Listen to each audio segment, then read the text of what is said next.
le pregunta: en la investigación actual, ignorar el análisis de la práctica es imposible. ¿Cómo fue que también se volvió imprescindible en el ámbito de la formación docente?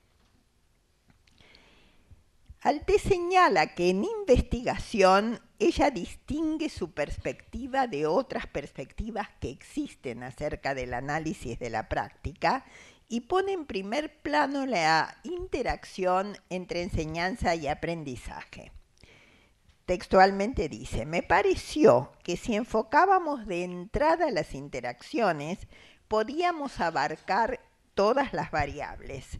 Siempre entró al hacer el análisis, ¿no?, por las interacciones en clase, interacciones pedagógicas, pero también didácticas.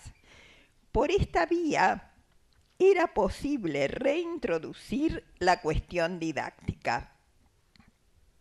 La corriente centrada en la enseñanza la había dejado de lado, o sea, había una corriente de análisis de la práctica centrada solamente en el trabajo del docente, sin considerar el aprendizaje, o sea, sin considerar qué era lo que sucedía con los alumnos y cómo se relacionaba la enseñanza con el aprendizaje. Dice que para esa teoría la partición en dos dominios de investigación resultaba evidente. Personalmente, dice Alte, nunca me ha parecido posible separar la enseñanza de lo que adquieren los alumnos.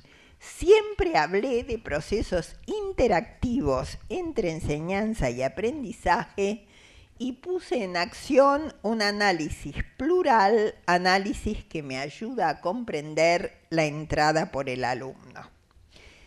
Quiero hacer notar yo que Marguerite Alte no es una didacta, no está hablando desde la perspectiva de las didácticas específicas.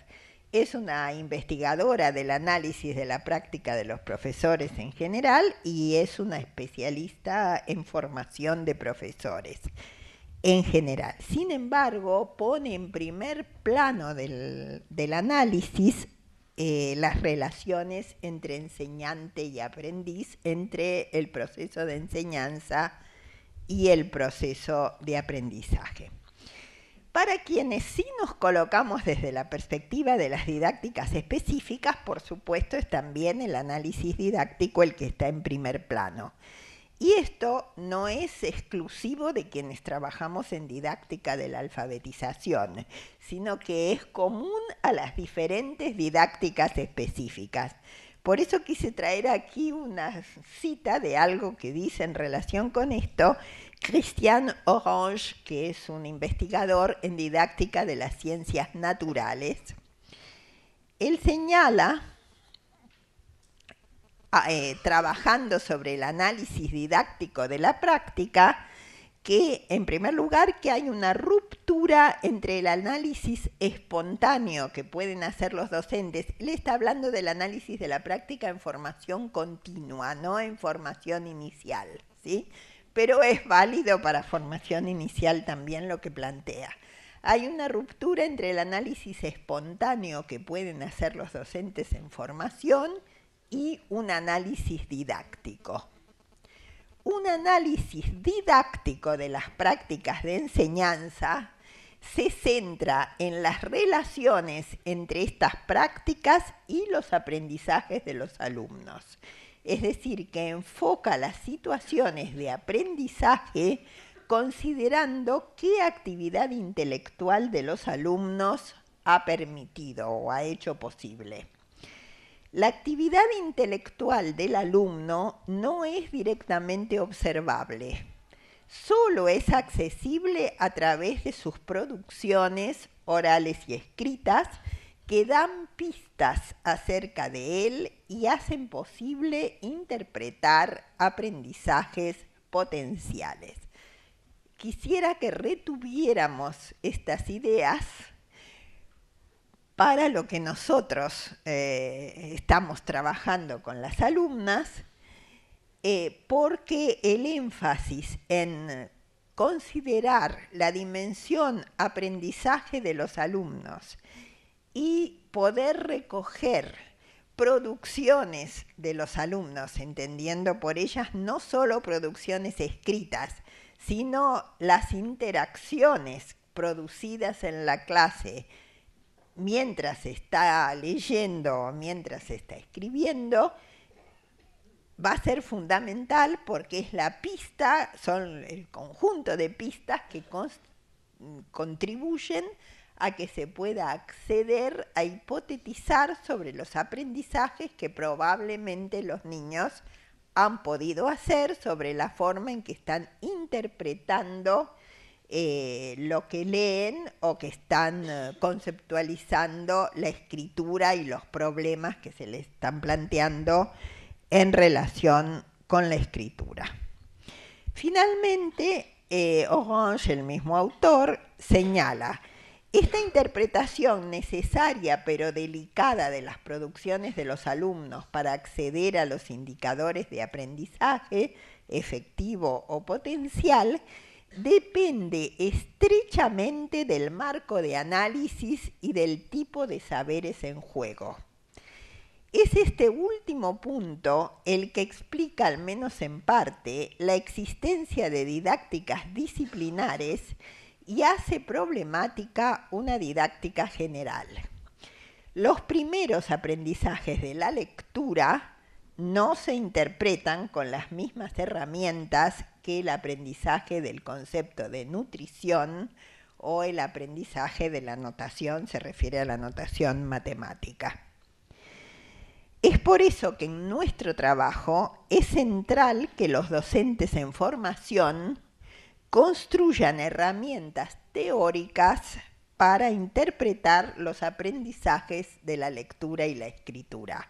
No es suficiente con una formación pedagógica general, porque las herramientas teóricas que hacen falta para interpretar diferentes procesos de aprendizaje escolar, o sea, de aprendizaje vinculado con la enseñanza, no son las mismas, difieren en función del objeto de conocimiento del que se trate. Volviendo a la reconceptualización de la teoría como práctica y de la práctica como impregnada de teoría, hay que decir que esta reconceptualización contribuyó a generar una nueva concepción de la práctica docente.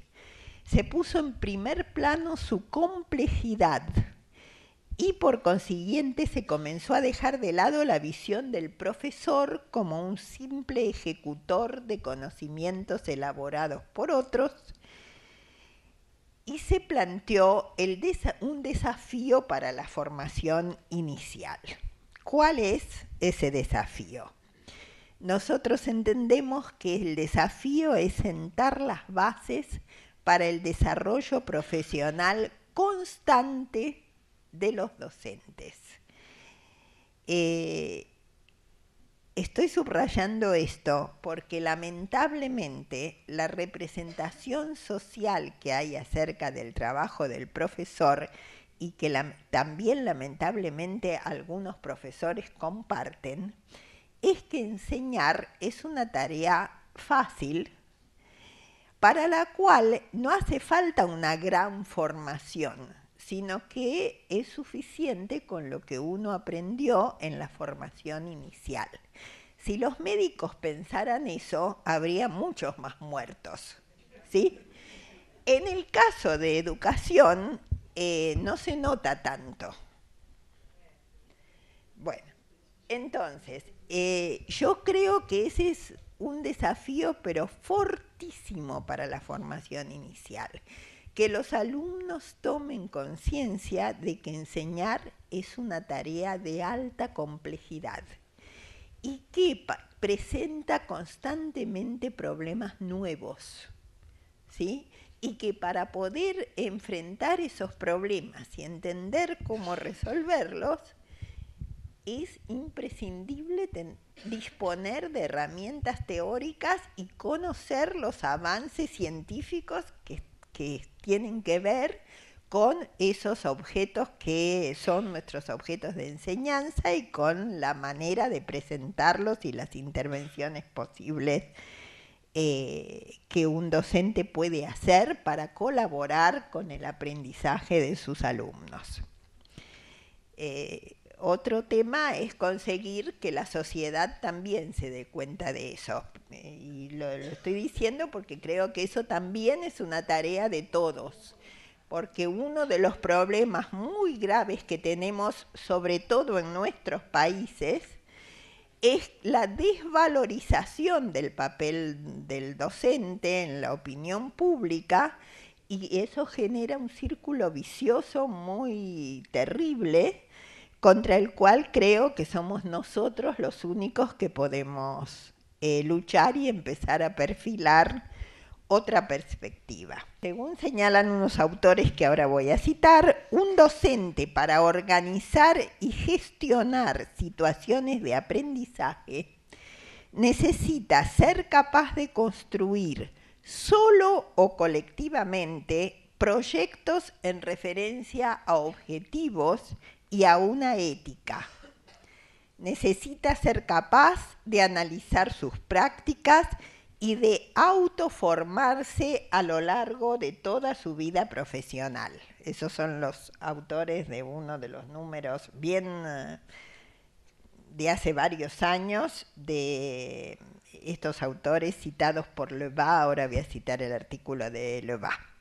Por otra parte, Marguerite Alté, de quien ya vine hablando, señala: ante todo, defiendo el análisis de las prácticas en formación inicial porque me parece esencial crear una actitud profesional de reflexión sobre la propia práctica, y de este modo se va comprometiendo la reflexividad en un proceso de desarrollo profesional para el futuro. Pienso que si el estudiante se forma realmente en esta actitud, en este cuestionamiento permanente, en esta toma de distancia sobre lo que hace y en esta capacidad de argumentar y emitir un juicio sobre su práctica, si todo esto está bien construido en formación inicial, permanecerá. Yo creo que además es necesario generar en la escuela las condiciones para que permanezca, ¿sí? No es suficiente con lo que se hace desde la formación inicial, pero contribuir a que los docentes se piensen a sí mismos como en formación permanente, me parece que es crucial. Lebas, el autor al que antes cité, señala que formar un docente es formar un profesional que tiene una función social compleja. Hay que encarar el proceso de formación apuntando a la transformación consciente de los modos de pensamiento y de acción del maestro a partir de la identificación de los conflictos y contradicciones a los cuales estará sometido al conducir el funcionamiento del sistema didáctico. Lebas subraya que formarse supone cambiar de cultura. No siempre lo pensamos así, me pareció una idea muy interesante. Significa cambiar de cultura, cambiar de sistemas de pensamiento y superar obstáculos que son producto de las experiencias anteriores. El docente en formación está confrontado a una ruptura con las prácticas y concepciones anteriores y debe elaborar y poner en acción comportamientos y pensamientos nuevos. ¿Por qué dice que el docente en formación está confrontado a una ruptura si él todavía no está ejerciendo el trabajo del docente? Lo dice porque entiende que las experiencias primitivas, las representaciones de la enseñanza heredadas de la experiencia como alumno, operan como obstáculos fuertes para formarse desde una perspectiva diferente a la que se vivió como alumno. La representación social que hay de la enseñanza, y todo el mundo fue alumno, ¿sí? Es tan fuerte. Cuando yo estaba leyendo a Loewe, recordé una situación una vez que yo estaba le estaba pidiendo que escribiera a un chico que tenía en ese momento 5 años y estaba asistiendo a la escuela infantil. Le pedí que fuera escribiendo nombres de la gente cercana. Entonces le pedí que por favor anotara el nombre de su mamá y él me dijo que no sé. Entonces yo le dije, no importa, no me interesa que lo anotes como es, sino como te parece que puede ser. Y entonces él me dijo, no, es que no lo sé, porque no me lo repetiste suficientes veces. ¿Se entendió? Era un chico de 5 años bien convencido de la teoría conductista del aprendizaje, ¿sí? ¿Cómo había llegado a él esa idea de que para saber algo hacía falta que otro se lo repitiera suficientes veces? No sé, pero es así. Es una representación muy fuerte que tiene que ver con experiencias primeras y que va a funcionar como obstáculo para considerar la práctica desde otra perspectiva teórica. Una formación reflexiva orientada a fundamentar la práctica apunta a formar docentes capaces de posicionarse críticamente con respecto a lo instituido, es decir, con respecto a aquello que Bourdieu llamaría el habitus propio del oficio, que muchas veces escapa a la conciencia de los sujetos. Pensando en nuestro trabajo, como creo que ya les dije el año pasado, también hay investigaciones acerca de qué ha sucedido en América Latina en cuanto a la relación entre investigación y formación. Y, por ejemplo, Dicker y Terigi subrayan que casi todas las reformas curriculares latinoamericanas en relación con la formación inicial de profesores se han ido incorporando un componente de investigación. Por una parte, se han incluido en la bibliografía de diferentes materias artículos científicos que muchas veces incluyen referencias a la metodología de investigación utilizada, y por otra parte se han generado dispositivos que permiten a los alumnos aproximarse a los procedimientos de investigación educativa a través del diseño y puesta en práctica de alguna experiencia concreta de investigación, la realización de pequeñas indagaciones, la elaboración de estados del arte, con el objeto de desarrollar las posibilidades de los profesores en formación para delimitar problemas, para formular hipótesis, para reunir la información existente sobre determinado problema, para promover actitudes de indagación. Estas autoras señalan el peligro que está encerrado en la fuerza con que se está introduciendo en los currícula este componente de investigación. Dicen, el problema es que esta centralidad ha llevado en muchas ocasiones a confundir la llamada investigación de la propia práctica con la investigación académica y científica, y a imponer, por lo tanto, la necesidad de proveer a los educadores de una formación teórica y metodológica que los habilite para producir bajo los cánones científicos y académicos. Bueno, no se trata de eso. No estamos formando a los estudiantes como investigadores, como pesquisadores, los estamos formando como profesores.